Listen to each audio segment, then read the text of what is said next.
7 janar, ngriuni për vendin tuaj.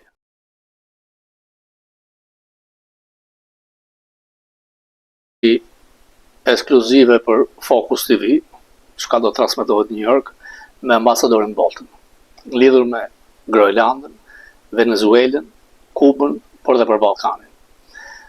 Ambasadori Bolton thotë I am happy me ato që ndodhi me Madurën, por nuk është larguar regjimi, është hequr vetëm koka e tij dhe Bolton thotë që shpresoj që të vazhdoj me Iranin, por dhe me Kubën.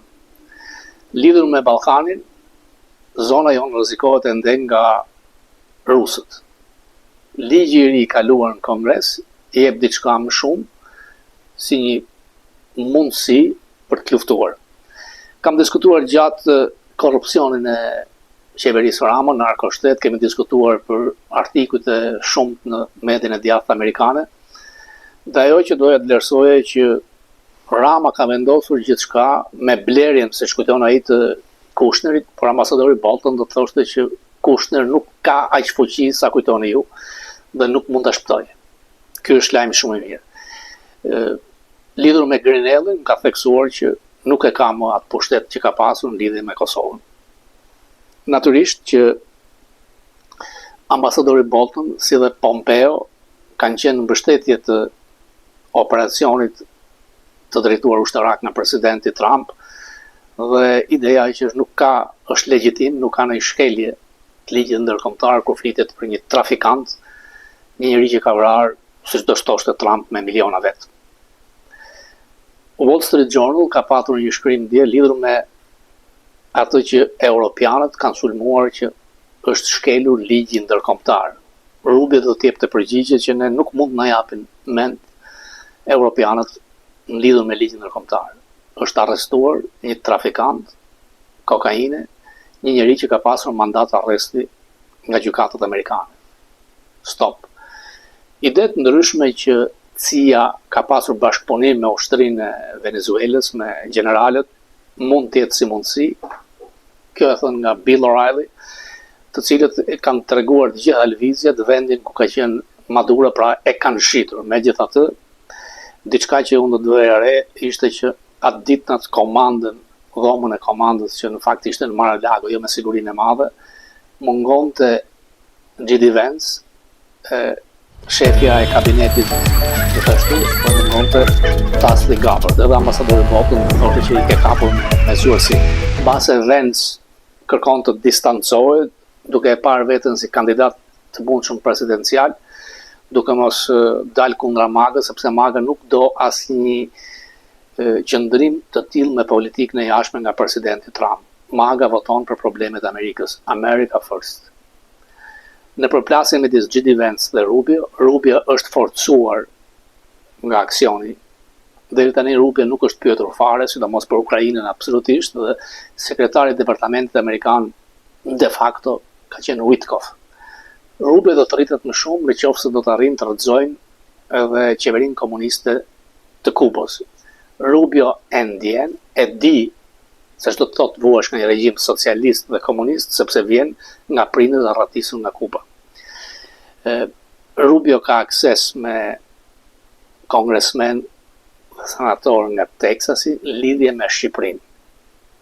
Në përplasjen e madhe, me idenë se Rama mund të blente Kushnerin, dhe duke dhënë fotografi si një fëmijë,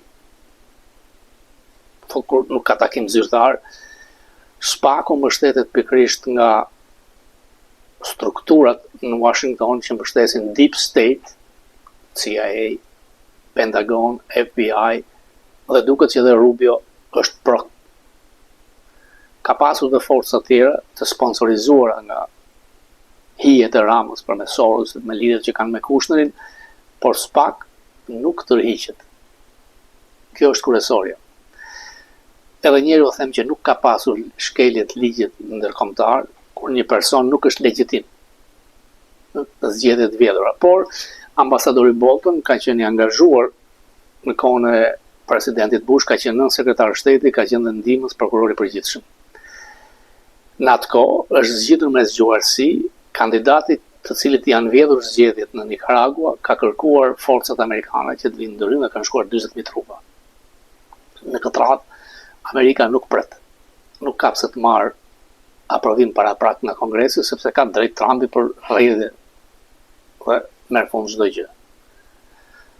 Ideja është që nafta e bllokuar nuk do të shkojë më. Kina është goditur. Kina merr të 60% të naftës Venezuelës.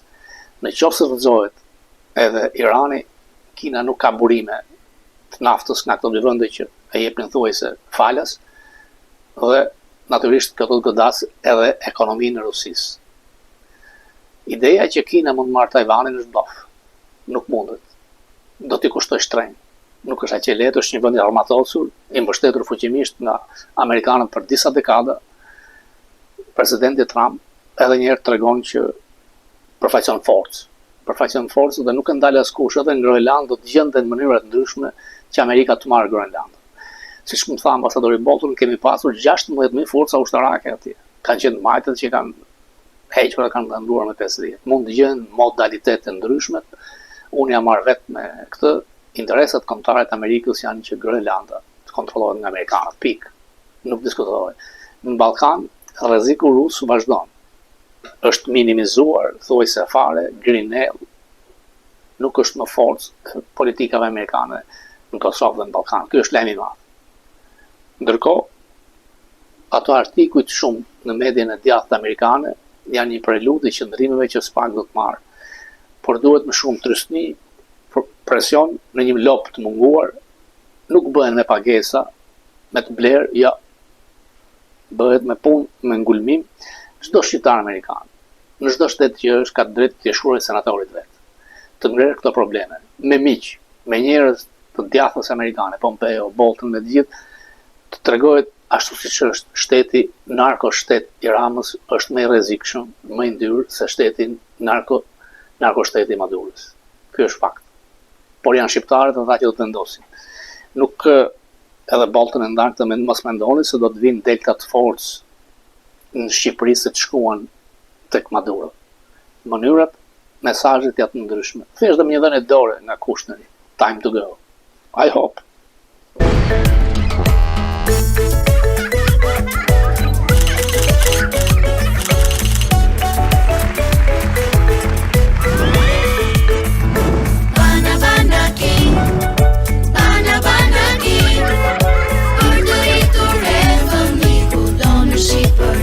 World War II, even before Pearl Harbor, Franklin Roosevelt put Marines in Coast Guard in Greenland because of the North Atlantic convoys and the protection. So nobody should underestimate how important Greenland is. I would be happy if we got full sovereignty over Greenland. That's not possible, though. There are other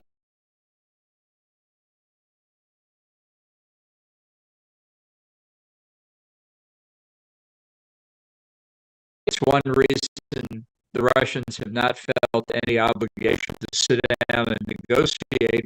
Why negotiate when you're winning all your points directly with Donald Trump?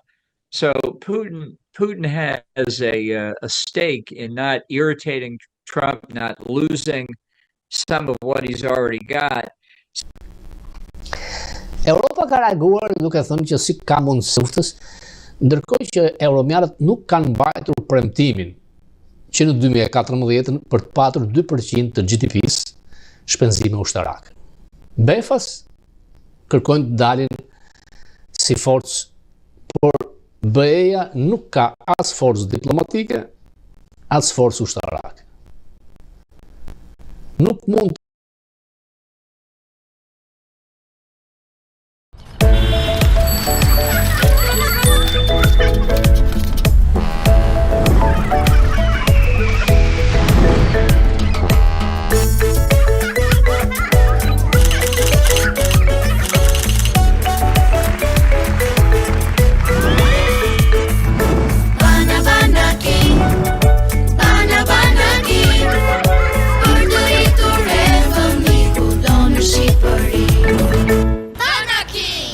Ku do në Shqipëri?